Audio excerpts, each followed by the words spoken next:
Kota Palembang, Sumatera Selatan belum lama ini geger setelah ditemukannya jenazah Anton Eka Saputra, 25 tahun yang dilaporkan menghilang sejak 9 Juni lalu. Korban yang sehari-hari bekerja sebagai karyawan koperasi tewas diduga dibunuh bos distro dan 2 pelaku lainnya, dan kemudian jasad korban dicor di bagian belakang distro.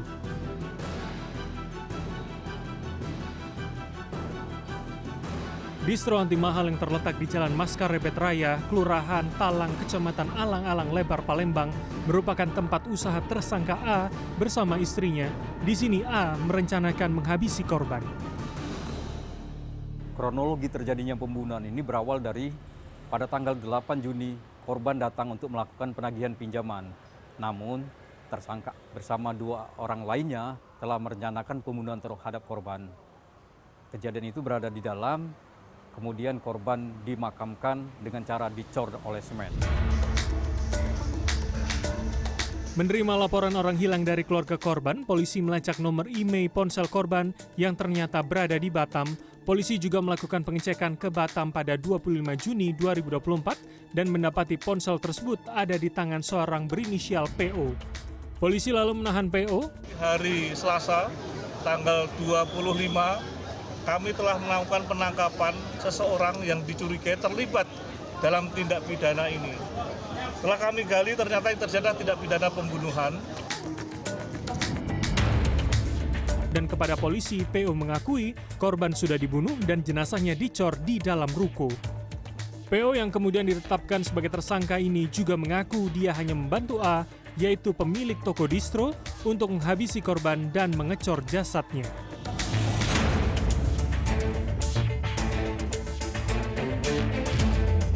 Tiga hari kemudian pada 28 Juni 2024, tim gabungan Polda Sumatera Selatan, Polrestabes Palembang, dan Polda Sumatera Barat menangkap otak pelaku yaitu A, sang bos distro, di tempat pelariannya di Kota Padang, Sumatera Barat.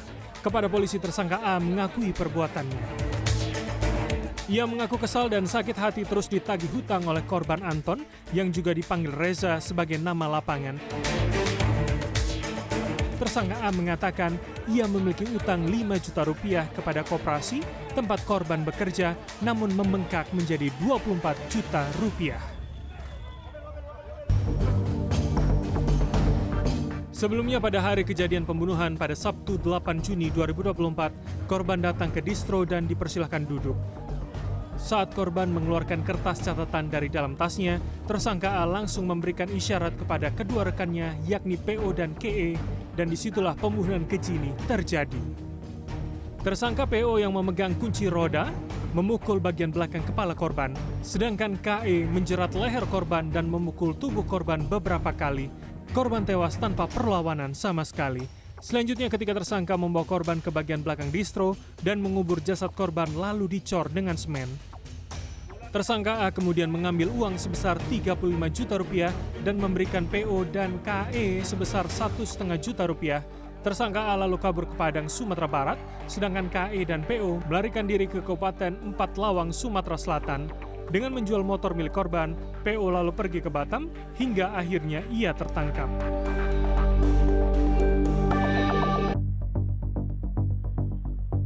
Saya menemui Iskandar, teman korban yang sama-sama bekerja di Koperasi Karya Rizky Mandiri. Menurut keterangan dari Iskandar, mereka membayar sejumlah uang untuk bergabung di Badan Hukum Koperasi Karya Rizky Mandiri. Dengan demikian, praktis mereka sendiri yang bekerja untuk melakukan peminjaman dan penagihan kepada nasabah. Biasanya mereka menawari pinjaman kepada pedagang dan memberikan kartu nama. Dengan modal sendiri, mereka bisa memberikan pinjaman mulai dari 5 juta rupiah hingga kelipatannya dengan kesepakatan bunga yang telah ditetapkan. Pada Jumat malam, sehari sebelum korban dibunuh, Iskandar mengatakan bahwa tidak seperti biasanya, Anton mengajak ia bermain bulu tangkis hingga hampir tengah malam. Ternyata Sabtu sore, Anton tidak pernah pulang lagi ke rumah kontrakannya.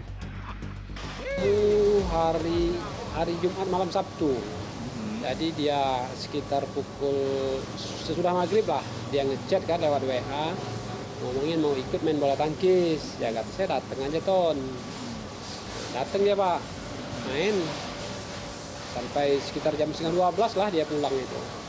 Lama juga ya? Lama juga. Bahkan ada videonya kan, saya rekam dia lagi main itu. Saya pun mendatangi rumah korban yang terletak di lorong Gotong Royong, Soak Simpur, Kecamatan Sukarami, Palembang, untuk bisa mendapatkan keterangan lebih lengkap tentang korban. Sayangnya, istri korban telah pulang ke kampung halamannya di Kota Bumi, Lampung Utara bersama dengan anak mereka yang masih balita. Selain korban beserta istri dan anaknya, rumah ini juga ditinggali oleh adik ipar serta adik kandung korban. Disinilah tempat tinggal Anton Eka Saputra, pegawai koperasi yang tewas dicor. Di sini Anton tinggal bersama istri dan anaknya. Menurut adik ipar Anton atau adik dari istrinya, mendengar bahwasannya Anton sebelum berangkat kerja pernah ribut dengan salah satu nasabah di telepon.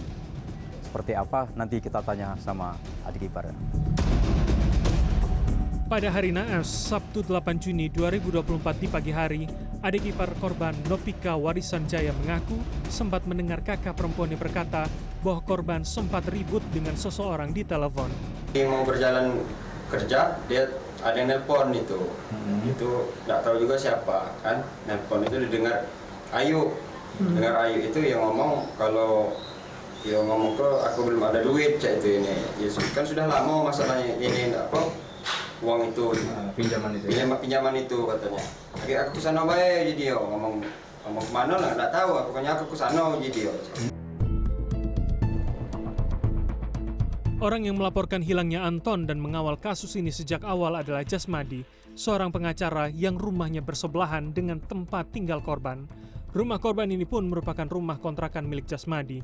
Ketika korban Anton tidak pulang hingga Sabtu malam, istri korban langsung memberitahukan kepada Jasmadi. Setelah 2 kali 24 jam belum juga pulang, Jasmadi beserta istri Anton serta adik-adiknya akhirnya melapor ke Polsek Sukarami. Laporan orang hilang tersebut belum ditanggapi serius oleh polisi karena memang tidak ada jejak ataupun informasi yang menguatkan perihal keadaan korban. Jasmadi dengan dibantu ratusan karyawan koperasi melakukan pelacakan mandiri dengan melusuri posisi korban dari telepon selulernya. Distro anti mahal pun menjadi tempat yang paling mereka curigai karena tempat ini mendadak tutup dan terkunci. Kecurigaan mereka akhirnya direspon polisi yang kemudian melakukan penyelidikan lebih intensif hingga kasus ini terbongkar. Saya dari kuasa hukum keluarga korban memandang ini perlu juga kita kawal sampai nanti putusan pengadilan. Dan jika nantinya para pelaku ini melakukan upaya hukum baik biasa maupun luar biasa, itu tetap akan kami kawal. Jadi sehingga keluarga korban, baik istri, adiknya dan si almarhum itu mendapat keadilan yang seadil-adilnya. Korban Anton dikenal sang adik kandung Adi Sugianto sebagai orang yang baik. Ia pun berharap para pelaku mendapatkan hukuman yang setimpal. Kalau harapan pihak keluarga, saya juga pribadi sendiri, ya setimpal ya Kak. Hukuman itulah kami mau, ya setimpal kan. Polisi telah menetapkan tersangka PO di Batam dan tersangka A di Padang, Sumatera Barat. Sementara tersangka KE menyerahkan diri karena merasa sering dihantui oleh korban. Polisi juga menyita sejumlah barang bukti kejahatan berupa kunci pas, seling, CCTV rumah yang telah dimatikan saat kejadian, berikut telepon seluler korban. Atas perbuatan kejinya, para tersangka dijerat pasal pembunuhan berencana, junto pencurian dengan kekerasan, dengan ancaman hukuman mati atau seumur hidup, atau hukuman 20 tahun penjara. Dono Purwanto, Beni Apriyadi, Palembang, Sumatera Selatan.